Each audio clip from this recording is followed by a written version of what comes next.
Thanks for listening to the Clive Barker Podcast, the only podcast dedicated to the works and worlds of Clive Barker. This one is a news episode, and we've got some great news to talk about in this one. We talk about the new Nighbreed Cabal Cut Blu-Ray that's in the works, and our contribution to it. We're in the Podcast Awards, and we talk about the Real Fear film contest that Clive is involved with. All this news plus more, so stay tuned. And of course, this episode is sponsored by Don Bertram's Celebrate Imagination. Don Bertram's Celebrate Imagination shop is dedicated to benefiting the Arts and Medicine program at Texas Children's Cancer Center. Up to 50% of the proceeds will support the program where artist Don Bertram volunteers monthly. Please join us in donating to the program at Texas Children's Cancer Center. There's a link in the show notes and on the main website at clivebarkercast.com that will take you where you need to go to get one of his prints or art books and help out this wonderful program. Any friend of Clive Barker's is a friend of ours, and we thank him for his support.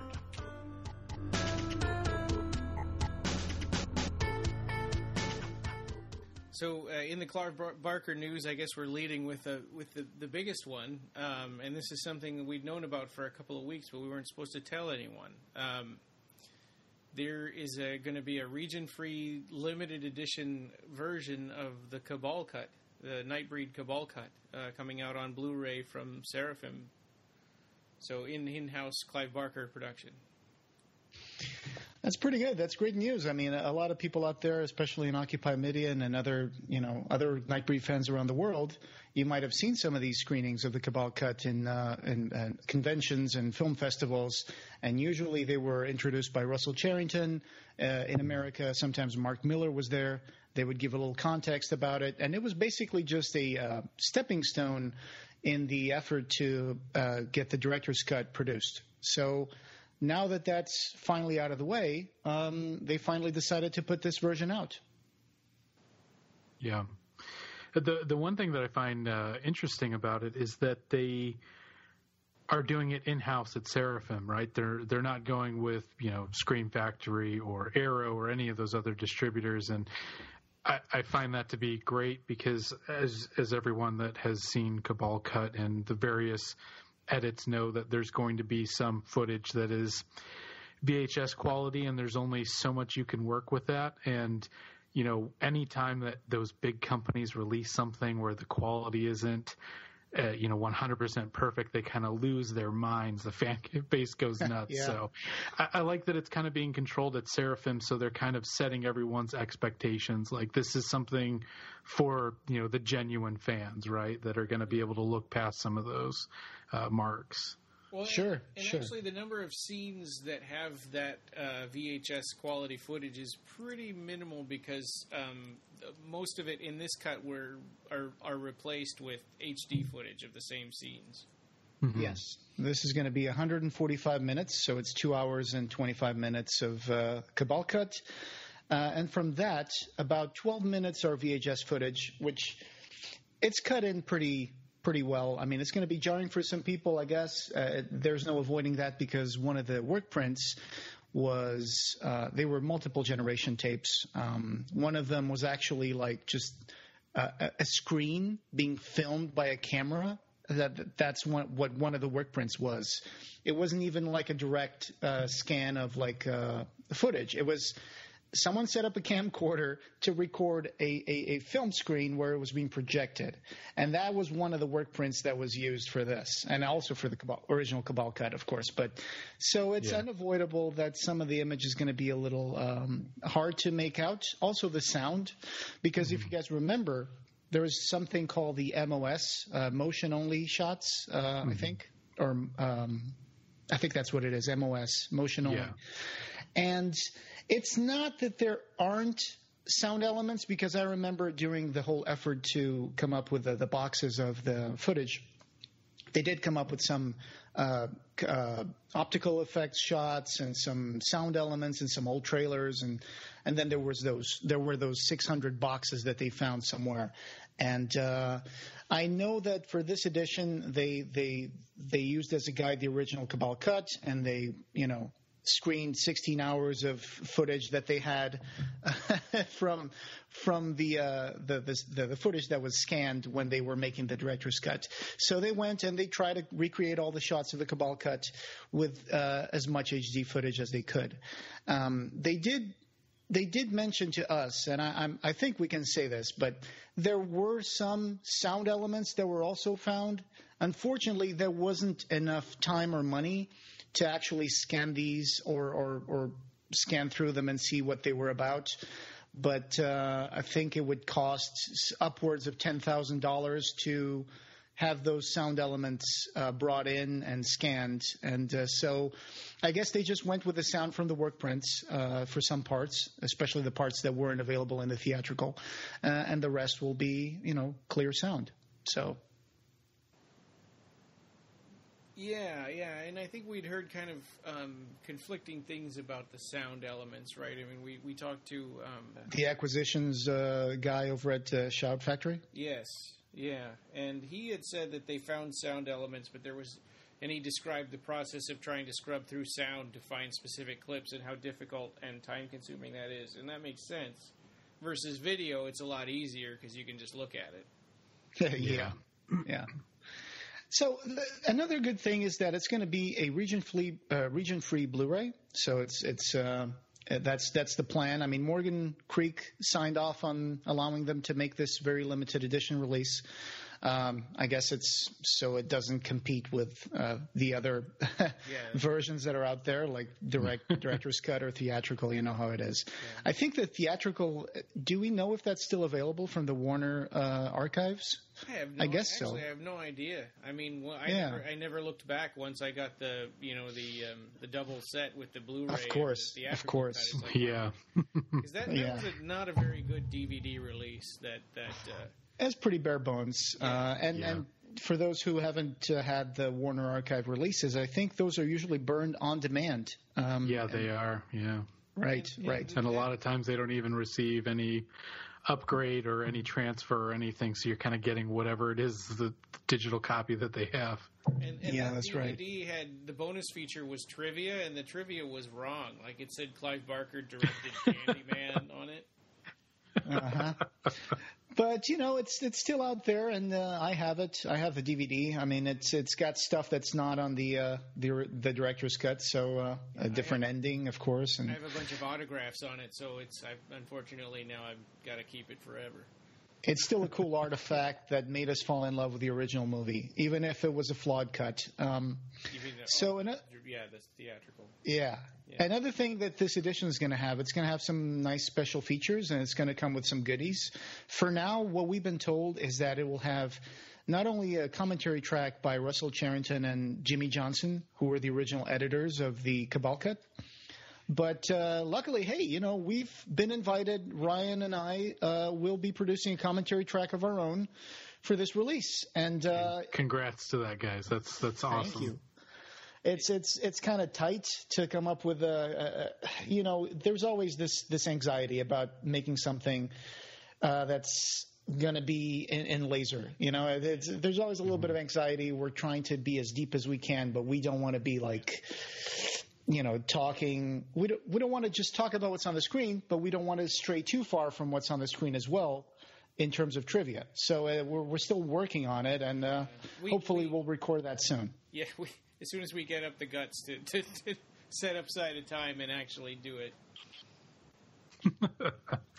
It will also feature a video introduction by Mark Miller, Vice President of Seraphim, as well as a limited edition postcard set and an enamel pin badge of Dr. Decker's Rorschach-style art by Clive Barker. So if you saw our post, you will see a picture of that little pin with Dr. Decker's mask.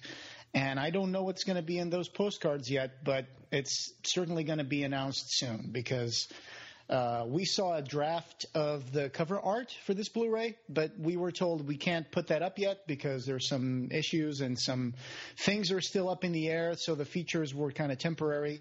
But, the cover is pretty amazing. Yeah. Mm-hmm. That enamel pin is really nice, too, and those are kind of all the rage right now, so I'm sure that's going to become a massive collector's item.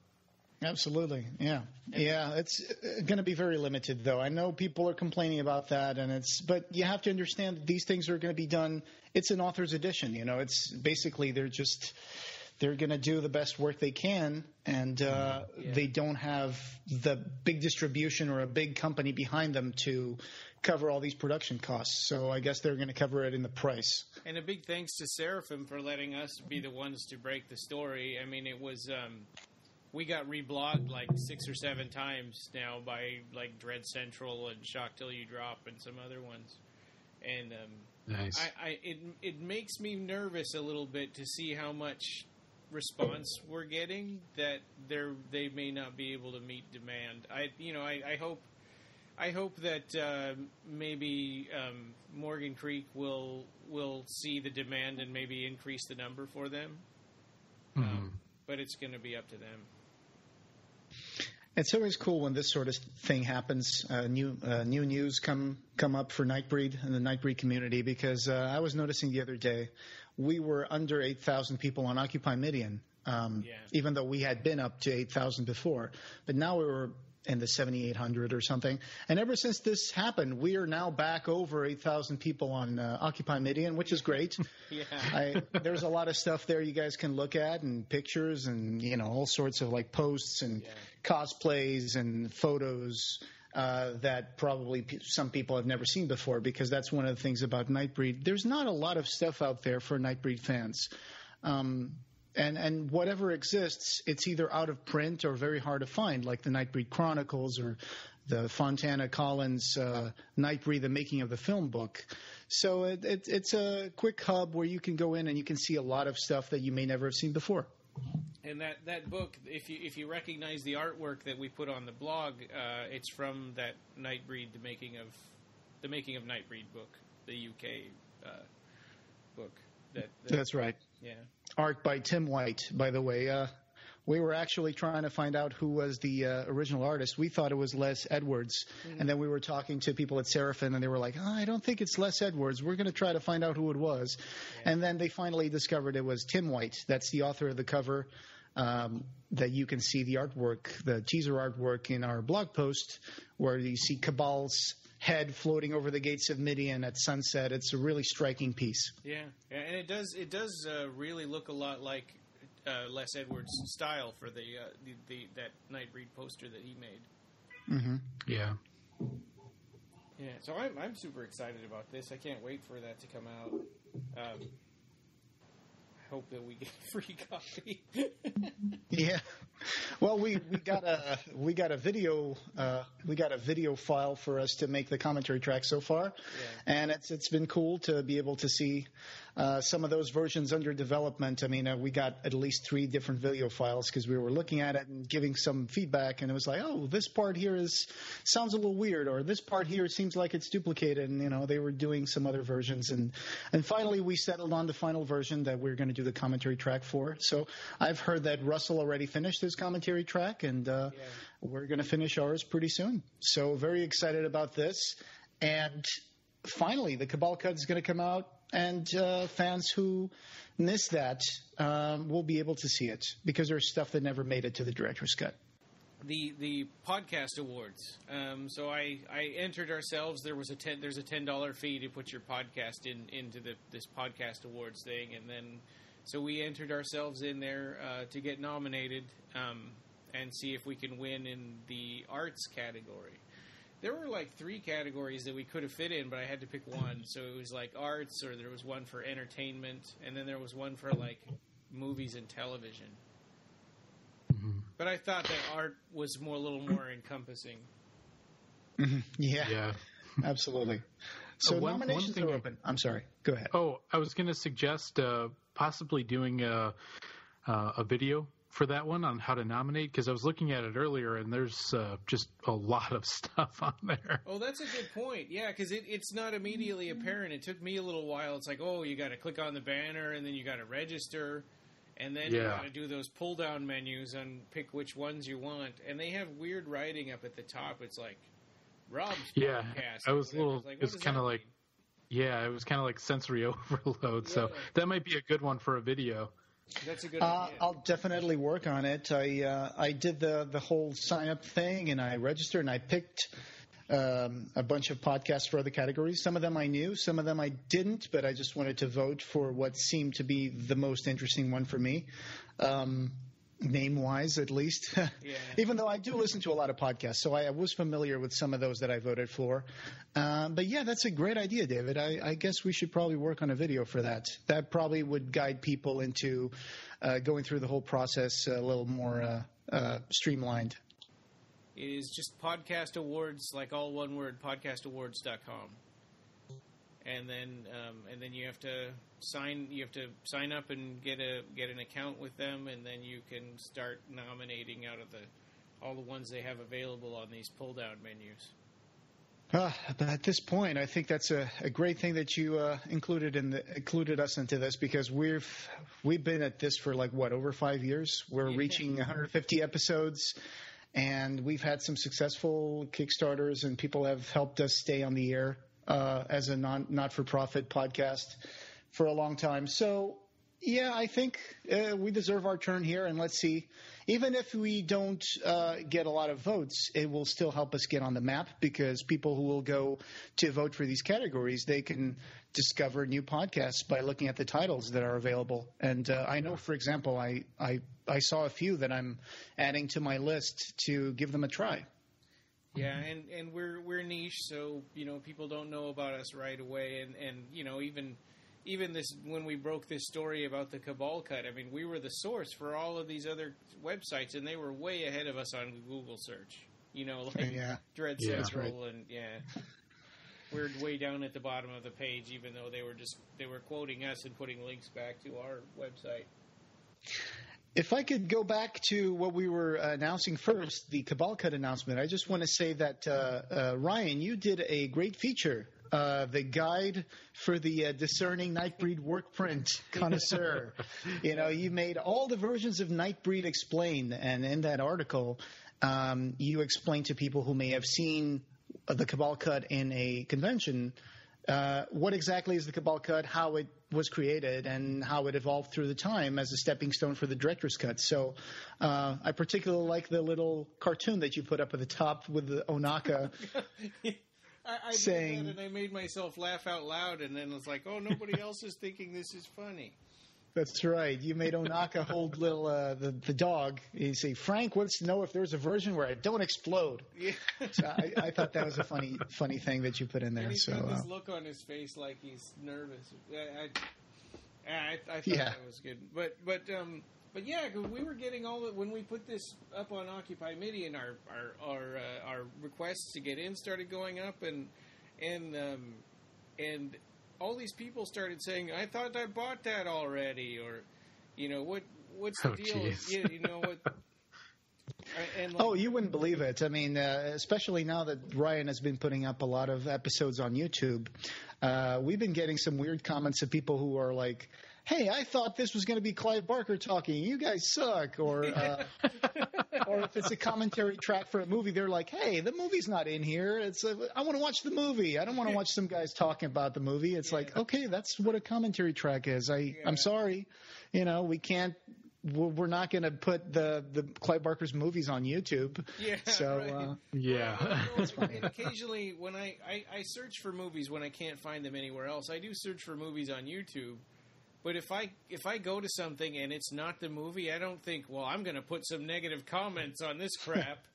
You just move on. It's a special kind of person. I know. Yeah. So the Real Fear competition with Greenlight, the finalists are here. They put up some proofs of concept. There's 5 finalists, and one of them is a top finalist. Mm-hmm. And so we saw them recently before we started recording this. And what did you guys think? I didn't understand the rules of this finalist part. Did you guys? I mean, why did they all have the same dialogue?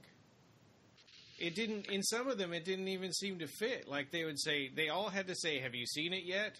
And they'd say no, and then they say, "Well, yes, I saw it once, and we need to run as fast as we can and don't look back." That's in every single one of these shorts, even though they have completely different backdrops and and stories. I think it might have been a rule in the final scenes. Yeah, It could be. Yeah, because this is. I think they're supposed to come up with a final. A final movie. They're going to have a mentorship with Clive Barker, and then they're gonna make a short. So I think this is just a way for to see if they can grab a script and give their own spin to it and try to come up with something interesting. Kind of like a challenge to them. Because I was kind of caught off guard when I first started watching them, because I watched the final scenes and they have the description for what their proof concept of a film is, and it has nothing to do with what's going on in the in the final scenes. Yeah, that's right. Because there was one was called the honeymoon phase. Yeah. And then this scene, the proof of concept that they did, is a very strange one. It has like two people are blindfolded in a military base that seems that takes place somewhere in the 60s or 50s.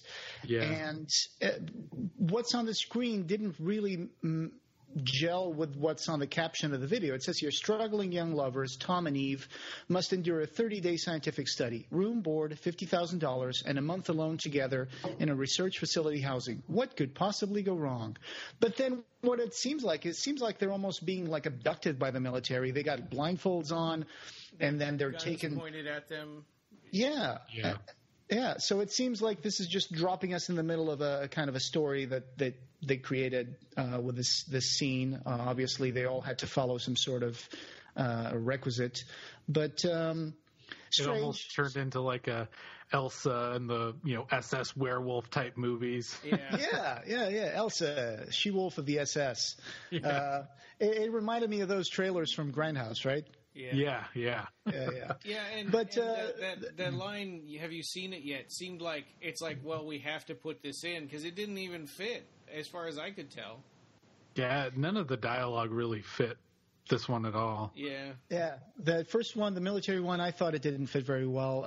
The cast was kind of a little wooden. The music sometimes didn't fit what was on the camera. Like one time, one of them has like a blindfold on, and they can see a little bit out of their blindfold for some reason because the blindfold goes all the way down to their nose. Yeah. But she sees like a ring of keys, and she kind of pulls the keys out. But instead of having something that involves like tension, the soundtrack is just like this airy kind of jumpy thing, like dum dum dum dum dum dum dum. It's almost like Disney music. Yeah, right. So I thought that didn't go very well with it, and or then like it's a TV commercial. Yeah. So that one was a little weird. I liked the second one a little better. Wither. I think that was my favorite out of all of them. Yeah, mine too. I really enjoyed that one. Mm-hmm. I thought that one had some twists and turns. As short as it was, it had some twists and turns. I liked the special effects on that one. I like the way it was shot too, like the opening where they were jagging between the office windows and stuff, or a hospital. I think maybe it was. I'm not sure.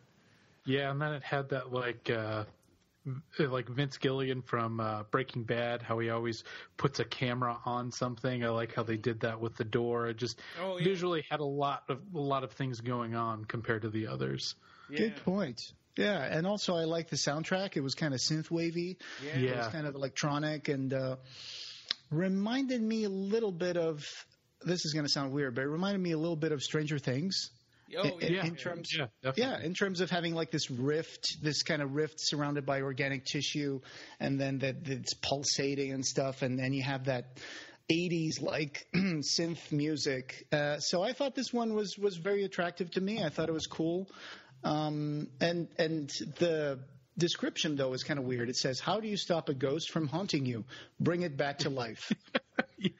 Am I the only one who thought about the first episode of Ren and Stimpy when they have to spend the night at a haunted house with a ghost, and then at the end they kill the ghost and he comes back to life? No, that's great. Yeah. So that the second one was pretty cool. I thought it was good. I loved the special effects that they had for all those weird sort of organs that were clinging to the walls and stuff. Yeah. Mm-hmm. And then the third one, what was that? Fish hook.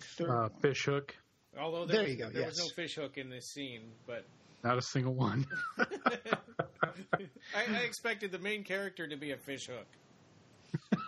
Again, the dialogue didn't seem to match what they were trying to do here very well. No. Especially when, a character asks the other one, have you ever seen anything like this? And they're like, no. And then, seconds later, the character says, actually, I have. And it's like, so did you or didn't you? Yeah, and then he's like, oh, no, you didn't tell me that before. Now we have to get out of here. Yeah.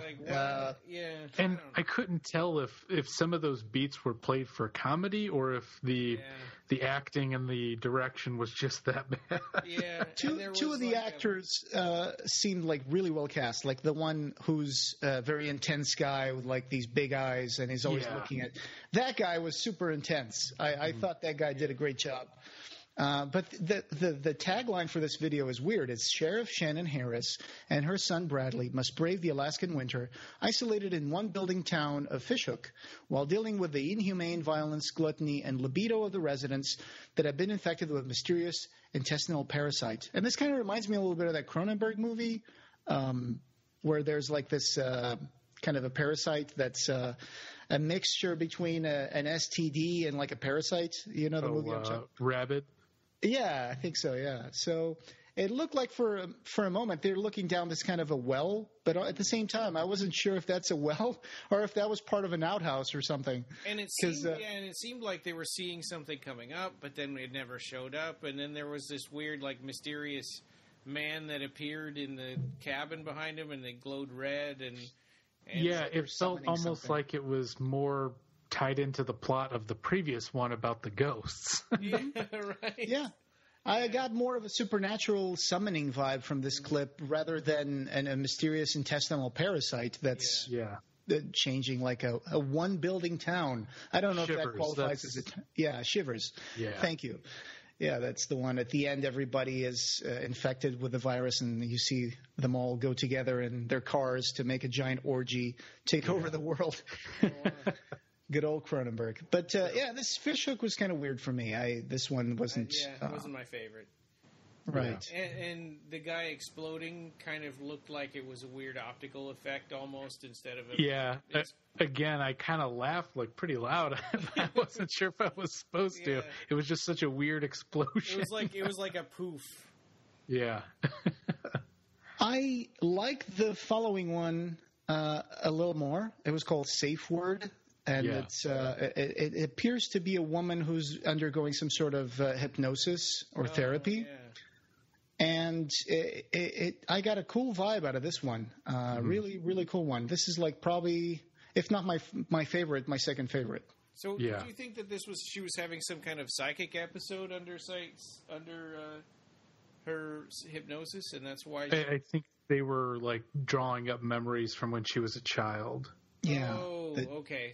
It seemed to me like she had witnessed, or thinks that she witnessed, her father killing her mother, and then cooking parts of her body and feeding them to her. Although it was, but when they shot it, it was from the woman's point of view that was being strangled, and it's that's not the baby.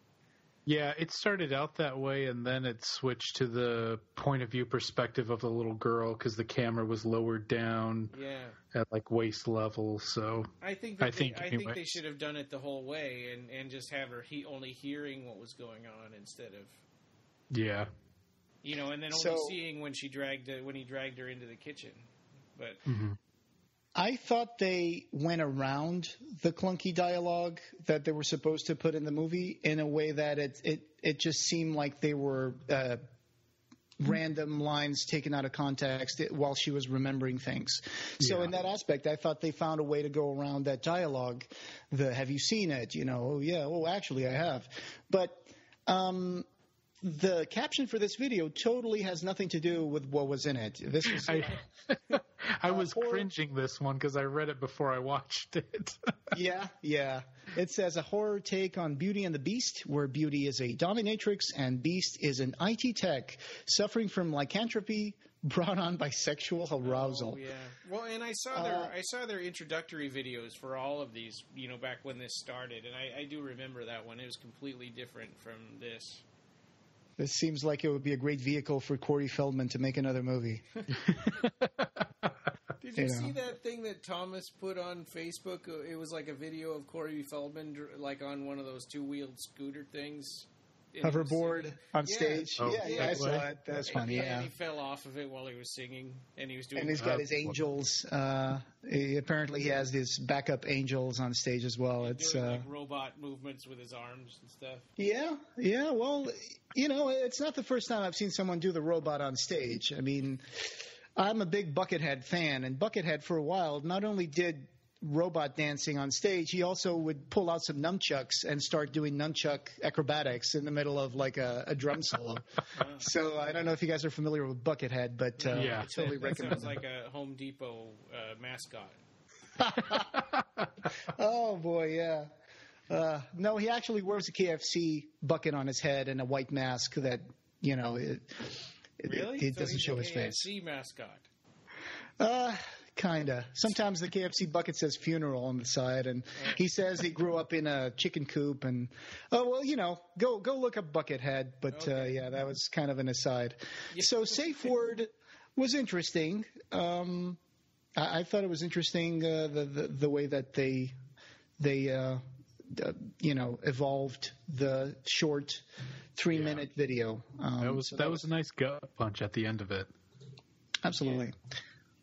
And then the end, the final one, the top finalist, Bloom.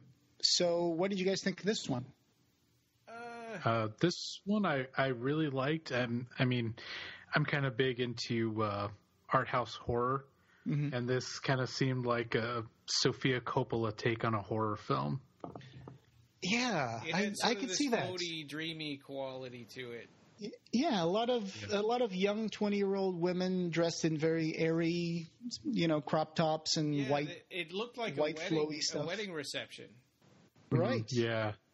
It says here, when a young woman, I think here they wrote women, when a young woman obsessed with beauty gets a job working for the wellness company Bloom, her obsession with her products plunges her into a nightmare world and sends her on a desperate mission to uncover what's really inside their all-natural supplements. Oh. That sounds very Cronenberg, too. It also even sounds like it might even actually fit with the scene that they made. I started thinking a lot about Gwyneth Paltrow watching this and her Goop brand of products. If you don't know what I'm talking about, go Google up Gwyneth Paltrow and Goop and see the reviews for that stuff. Yeah, and then see the response from NASA. Yeah. It's true about that on Facebook, and one person was like, well, I'd rather she do that than be such a terrible actor. And I was like, I think the opposite, right? I mean, she's a pretty good actress, and just, but why does she need to do all that stuff? But whatever. Another thing I was reminded when I saw Bloom was, I don't know if you guys ever are big fantasy fans, but I like this writer called Clark Ashton Smith. And there was one particular short story that he wrote about this adventurer who goes to visit this old crypt, and he finds this plant, and there's some spores and stuff, and it kind of gets in his eye, and then the plant just kind of takes over his body, and it eventually starts growing out of his eye socket. So I thought that kind of reminded me a little bit of this. Pretty weird imagery, but I thought the cinematography of this looked pretty cool. I like the lighting of it. I like that the cast was all beautiful women. Okay, I'm a sucker for that. You got me. And I think it was well structured. I think you could actually see this as a short 3-minute film that could actually stand on its own as this conversation starter. Yeah. It felt like it was its own thing and not part of something else or a contest for that matter. And the dialogue fit well with what was happening on the screen. Yeah. Because it's disconcerting, but at the same time, you're in this party and there's people like whispering behind your back, and it's like, "Did you see it yet?" No. And I thought that the dialogue was well used for this one. It was one of the few times that it actually made sense in the context of the story we were watching. Right. So I like those three. I like Bloom. I like the one with the two women that go into that weird crime scene with the demon that's on the wall. Wither. Yeah. Wither. Yeah, that one's fun. Yeah, and the other one with the dominatrix and the werewolf that don't show up at all. Yeah. Right. So let's see. I mean, one of these lucky guys will get a $300,000 prize and a mentorship with Clive Barker to make their indie film. So let's see where this goes. Yeah. And they're also doing one other contest. Every day you can send an email, and Project Greenlight, and the winner each day will get a $35 gift certificate towards seeing movies. And then you get entered into a grand prize later that I think is an autographed copy of the Hellraiser anthology, signed by Clive Barker. That'd be pretty good. Yeah. The details were kind of sketchy because it was really just like a little graphic with some stuff on it, so it said that it starts on the 17th of July, but it doesn't say when it ends. Okay. So, all right, $35 movie tickets each day. Grand prize is the Hellraiser anthology. So if you're into that and you want to be a part of this and get a cool signed collectible, that's something to think about. Yeah. And if you're in Italy, there is a super limited edition of Mr. Be Gone in Italy. There's only 166 copies. That's right, yeah. And so, what is it called there? It's not Mr. Be Gone. It's called something else. It's called Jacobok, Il Demone del Libro, which means the demon in the book. Yeah.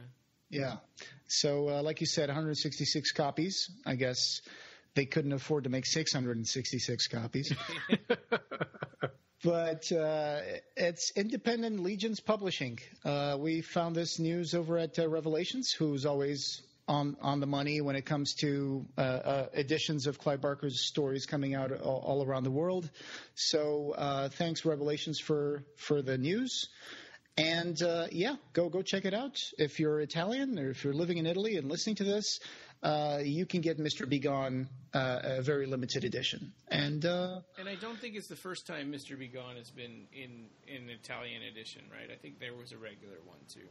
Yeah, I think Mr. Be Gone actually was translated to several countries, including Germany, Italy, and Spain, I think. So, yes, there's some editions out there.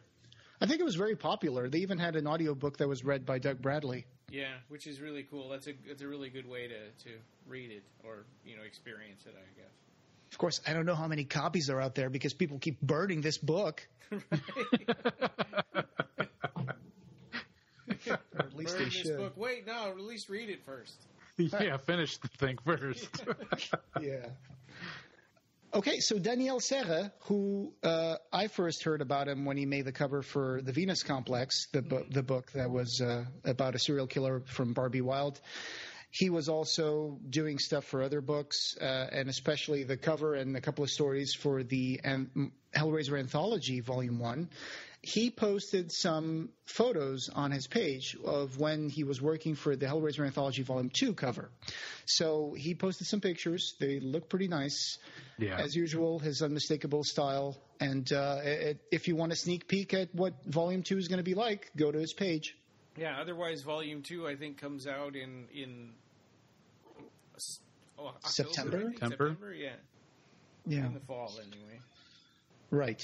So I wonder what other stories will be in there, and that it's going to be another no holds barred, like the original tagline of the Hellraiser poster. It's going to be no holds barred stories about Hellraiser. And we do know that there's one that's an origin of Chatterer, and there's another one that Nicholas Vince wrote that Clive Barker illustrates. Yeah, that's something to look forward. Yeah, and it's not. Look-See, that old story that Nicholas Vince wrote. So it's not that one. It's going to be a different title. So yeah, that's cool.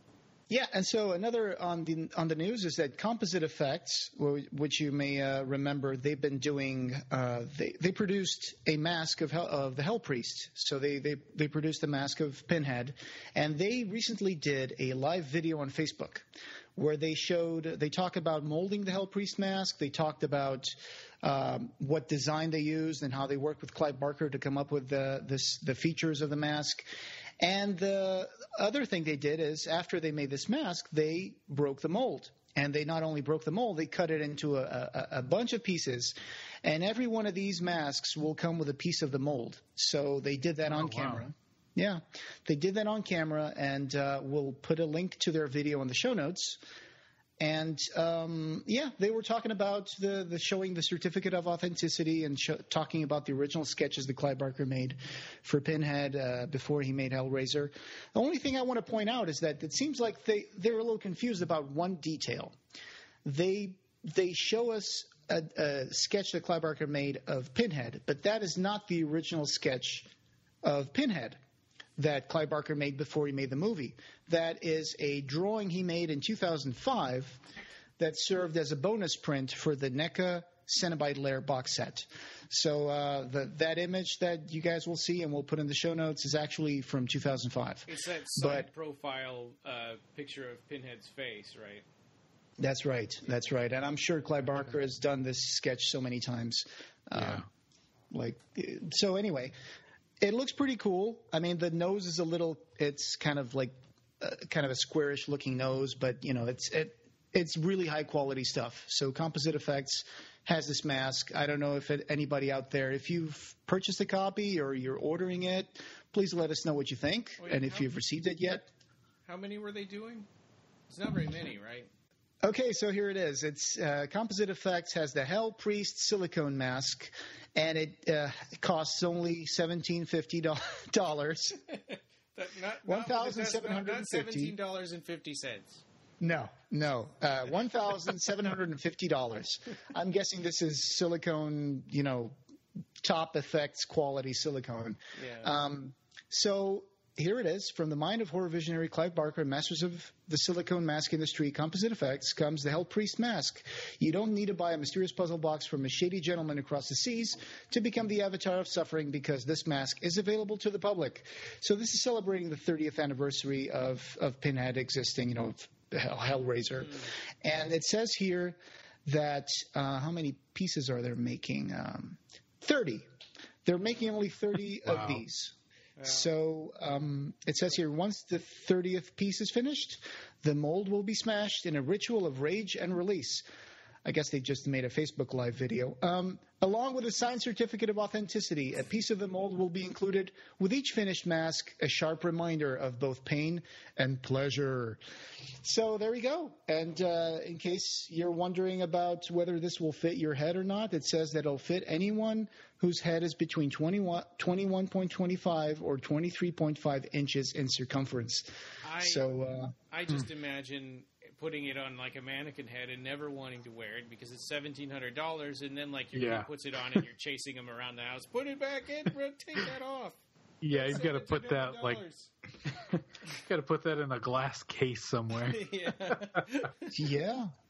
I'm thinking this is going to be on display in several conventions under like this glass dome or something, for sure. But it looks amazing. I'm looking at it right now. There's several images of it. There's like a big gash. It's not only just a face mask. It has a neck, and it goes a little bit further over your clavicles, and there's like this round thing that goes over your chest.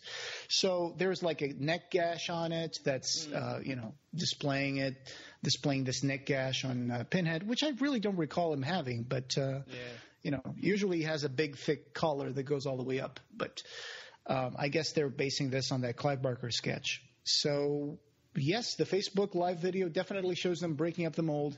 Only 30 copies. And if you have a lot of disposable income, here it is. Here's your chance to be a badass Halloween trick-or-treater. Do you remember as kids when everybody had those costumes where you'd have like a mask that's like a plastic one with an elastic band around the back, and then the costume has a picture of the character on the front of it? It's like, how does that make sense? Yeah. Look, I'm Chewbacca because I got a picture of Chewbacca on my chest. It's like, I just imagine like having a super expensive helmet or, a mask, $1,700, and then you have like one of those vinyl costumes with Pinhead on your chest. A quick aside, when I first saw Scream, the movie, the killer wears a mask that's supposed to be like super generic.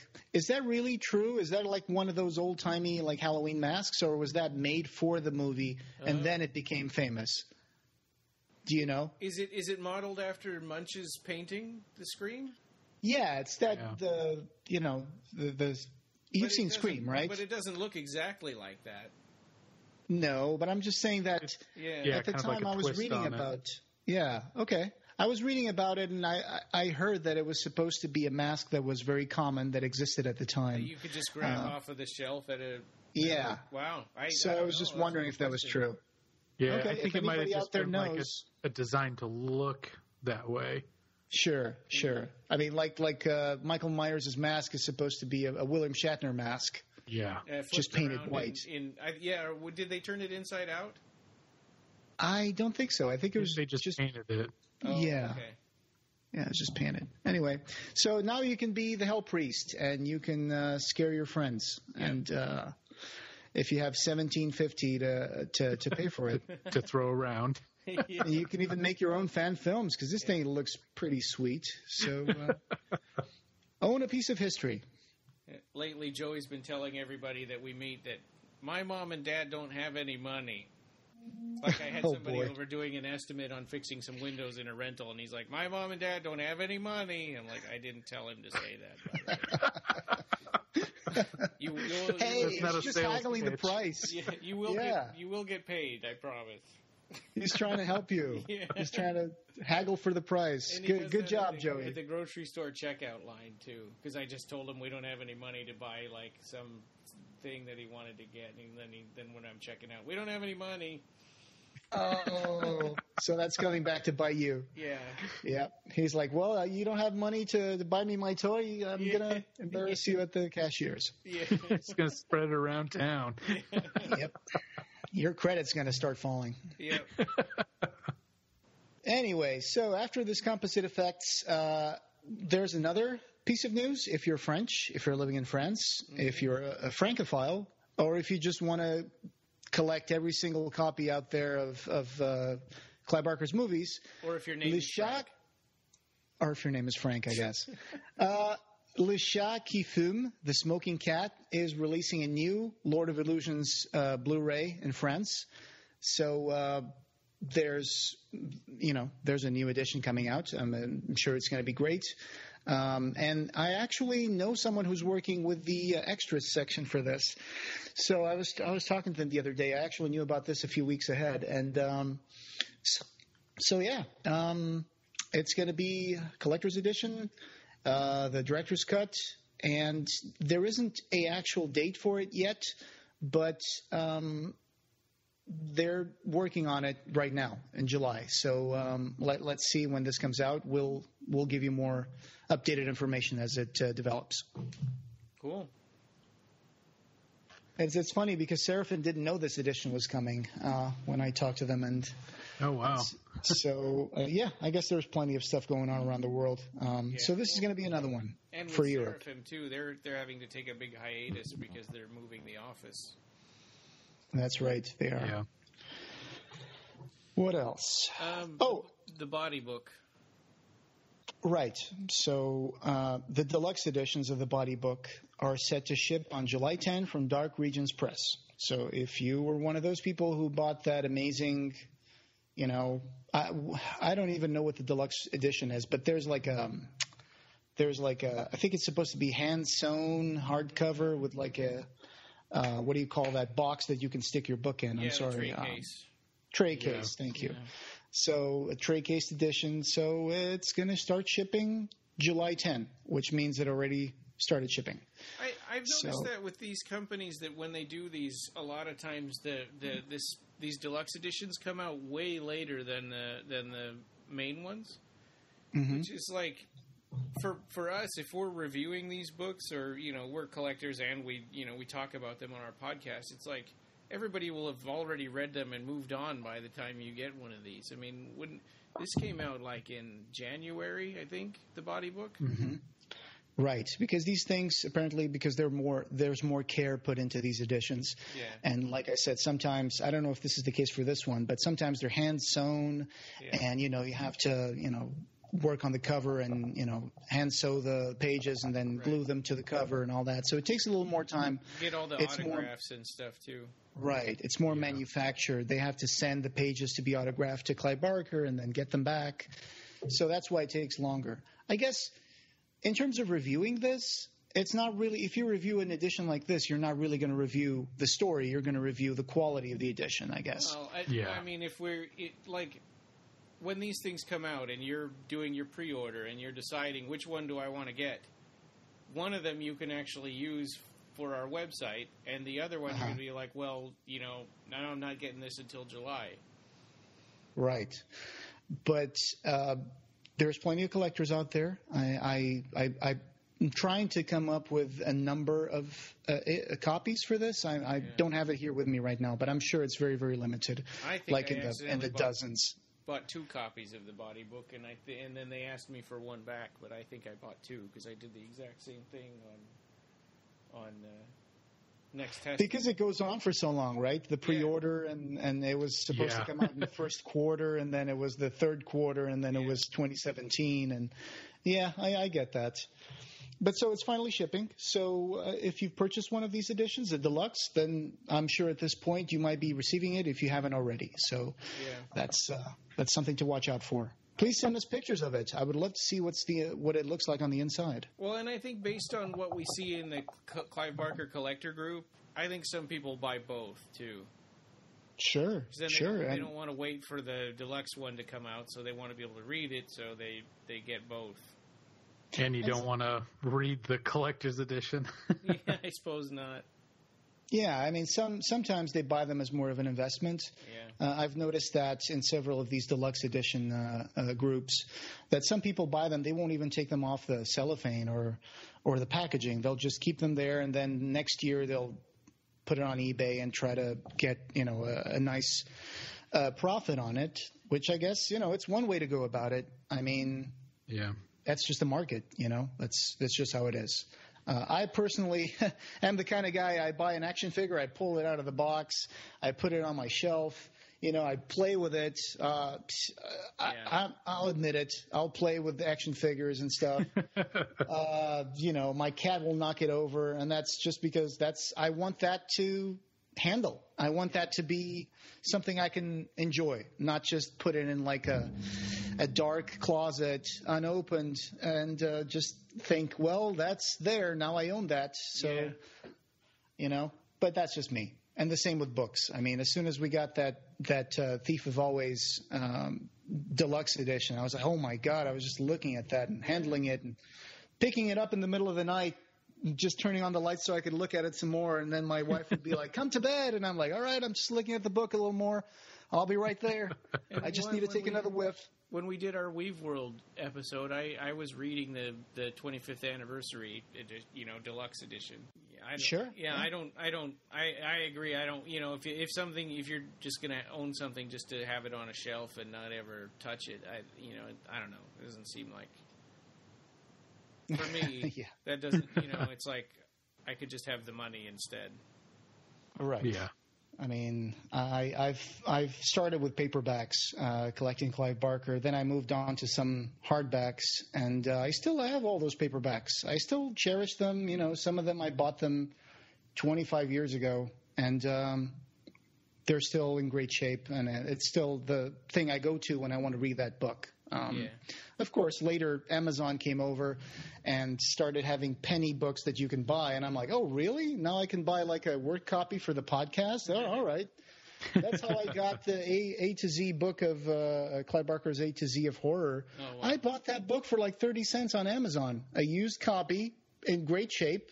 I got it. I used it for the podcast. You put like sticky notes on it and stuff, and it's one of those copies that now you don't have to touch the other copy that's there. You can just use the 30-cent copy.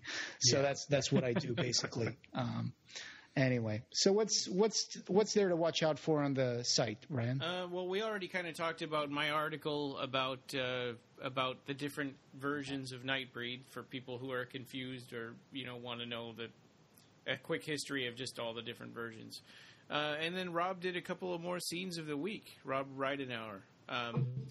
One was Frank's resurrection in Hellraiser, and the other was the controversial scene with the Cenobites versus Dr. Chenard Cenobite. Great choices. Choices. You can't go wrong when you go back to Hellraiser 1 and 2. So, as an afterthought, I just want to say I'm glad that Tony Randell insisted that they went back to Hellraiser and shot an extra sequence of Frank actually being resurrected. Because that's how that scene happened. It wasn't originally in the movie at a late stage, and then Tony Randell, who was a executive at New World, he said maybe we should do something here, something cool, and talk to Image Animation and say, can you guys come up with a resurrection sequence? And they did, and it looks great. You almost never hear stories like that where a producer has an idea to change the movie, and it's like really helpful and good. or to add anything. Usually it's to take something away. Yeah, it's like, take this out. We can afford this. Cut this page out. Start ripping every other page out of it. That's usually how it goes. So thanks, Rob, for your scenes of the week. Yeah. Great choices. Like I said, you can't go wrong with Hellraiser. And this podcast, having no beginning, will have no end. You can find the show notes for this episode as well as lots of news and features at www.clivebarkercast.com. Leave comments there or get them directly into the podcast by clicking the Send Voicemail tab on the right. Please follow us on Twitter at BarkerCast or at Occupy Midian. Like us on Facebook and join the Occupy Midian Facebook group. You can listen on the site or subscribe to the podcast on iTunes, Stitcher, Libsyn, TuneIn, Pocket Cast, Google Play, and Double Twist. Look for our apps in the iTunes Store or Google Play Store. Subscribe to our YouTube channel as well. Please take a couple of minutes to leave us a review on iTunes. It means the world to us and helps us spread the word about Clive Barker. The Clive Barker Podcast, or BarkerCast, is an independent editorial fan site and podcast that is not affiliated with or under contract by Clive Barker or Seraphim Films. This is a labor of love by the fans for the fans. Thanks for listening.